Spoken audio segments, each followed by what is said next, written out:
mundo. Pag mawawala ng pag-asa, darating din ang ligaya.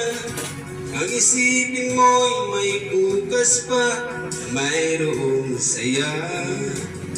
Pabigo ay hindi hadlang upang tumakas ka.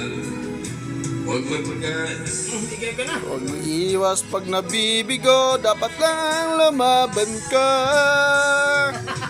Ang kailangan mo, isang buting endorse, pagpatibay ng loob. Ang pagsubok ang iligaya ay pati tatatol.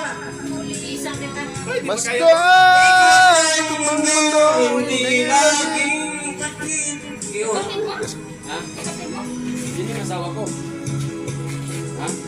Nag-alaga yan. Basta't maghintay ka lang.